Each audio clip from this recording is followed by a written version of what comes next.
back to Pocket Coaching, everyone. I'm Katie. This is Penny. You guys know us. We're the co-founders of Pet and Parent Longevity. Today, we want to continue the conversation about what Penny eloquently called last week protection instead of prevention.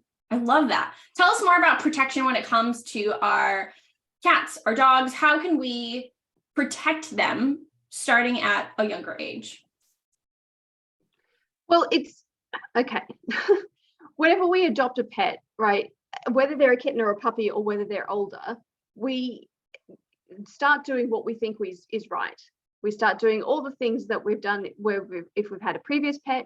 We start doing all the things that we would do for family members that we love because we like to consider our pets as part of the family.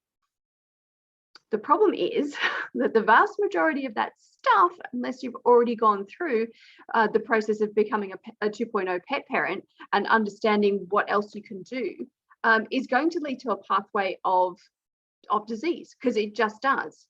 When we copy what we do for ourselves and do it to our pets, they end up in a disease state the same way that we end up in a disease state. So it's a lot easier to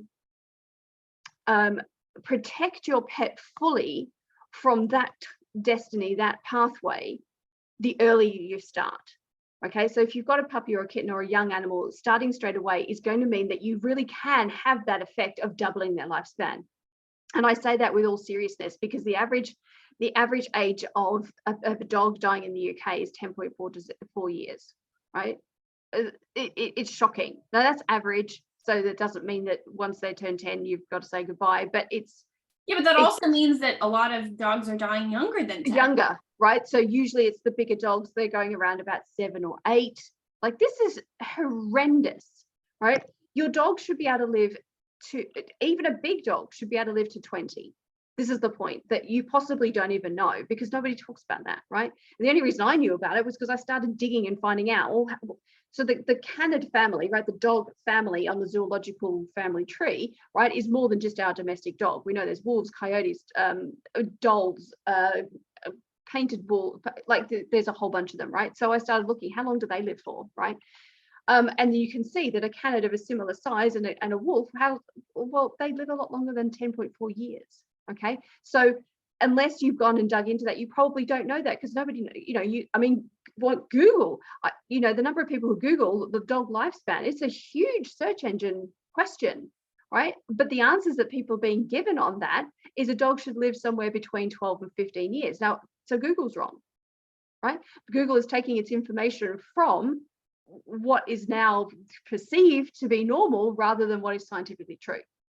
So here's my point, is with protection, with setting up a longevity lifestyle, with looking after your pet in a way that is continually going to foster their health and allow them to heal, allow their body to be nurtured and nourished along the way from the bombardment of just living in the world and breathing, right? I lost my point. But the earlier you start, the more likely you are to get to that 20th birthday. So what about cats? Well, it's the same, right? Except it's slightly different numbers. So typically a cat is considered to be having had pretty good innings at around 15, okay? But they should be getting well above 20. They should be going between 25 and 35. That's your range. 35? The oldest cat on record lived to be 38, okay? Oh my God. Right, so this is possible, right? Now, it's like saying, well, the oldest human got to 112 or whatever it is for a human, right? I've forgotten, I think it might be that, but I can't be sure, right? It doesn't mean that we're all going to get there, right? But it does mean that we can get significantly close to that. So if you can get your cat to 25, right, which is 10 more than the 15 right now, right? It's still 10 away from their maximum. Right, but do you see what I mean? Like, so the earlier you start, the more you. So I want to just tell people that even if you're starting later with an older dog or cat, you can still buy them quality years without pain and suffering. And if you have an older dog, older cat, or if you adopt and bring in someone new to your family who's already in that sort of more mature life phase, okay, the chances are their prehistory has not been 2.0 pet parent. The chances are they've got a whole lot of those symptoms and signs either still under the surface or emerging, and you may even have them with already diseases. Okay, so they've got all the capacity to reverse that and go back onto the pathway towards health, but it's up to you to do that. And so prevention. Even if you don't think you need it, you need it, because the default pathway will take you somewhere you don't want to go. Yeah, and when we use the word protection, because in my mind, when I hear prevention, I think young. You have to start young. And people are like, well, what if I not right? What if I'm just getting this now and I'm older? But when we switch to protection, it shifts it slightly, because now you can realize with that no matter what age your pet is, more and more damage is happening at a cellular level. And so even if they have one condition or one set of symptoms, you can still protect them. In addition to addressing those, you can still protect them from others, right? Correct. Yes, that is a great point. For example, if you're, I mean, I find this hard to believe because most dogs have dental disease by the age of 2, but like, let's say 3, oh my gosh. Let's say you adopt a 5-year-old pet and a 5-year-old dog, and I don't know, they have one condition. They have really bad allergies, but they don't have dental disease. Like, okay, you can still protect them from that, right? So it's more broad, and there's a lot more nuance to it than like, I missed my window or I didn't. Yeah.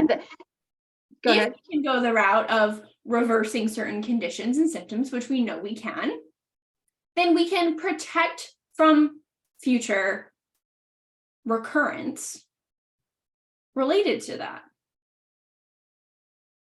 We're going to start using this term protection. Okay, we can do that. But yeah, I mean, you'll often hear the word remission as well, because in the human circles, at any rate, you have to be very careful about using the word healing, cure, and so forth, right? So remission is still considered at this point a safe word to use. So the disease is no longer in your face, holding you back. Like, we hope that it's gone away, but it may come back. And often it does, because the therapy that was applied helped with that condition and brought it down under the surface of visibility. So it's now not emerging in your life as a visible symptom, but because you didn't address the root cause of the problem, it's only a matter of time before that comes back up again, and you now have to deal with it. And often it comes back stronger and worse than the first time around. So again, prevention and protection means that you're largely not going to get these things bubbling up anyway, because you're doing something that is far more strategic in fostering health, right? But if you do, it's also going to address that root cause. So now when we're trying to resolve an issue, we can take away the signs and symptoms because we know how to use natural modalities and the immune system of the animal to heal them. But we can also address that root cause underneath, so you don't have what's the word I want? A reversal of remission. There's too many R's in there, right? You don't have a reversal of remission. Your remission is genuinely healing, right? Which then sets you free. Yeah, and guys, if you're not a part of Rejuvenate, our membership, this is a really good kind of example of why we dive into really specific areas of health every single month.